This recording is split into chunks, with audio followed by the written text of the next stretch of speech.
আমি রাজাকার নই। সুতরাং আমাকে যারা রাজাকার বলবে তারা পিতৃ পরিচয়হীন অবৈধ সন্তান।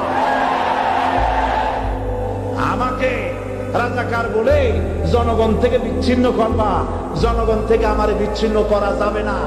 আজ আমাকে কথা বলতেই হবে ইনশাআল্লাহ, কারণ আগামীতে আবার আপনাদের সাথে দেখা হবে কিনা আমি জানি না।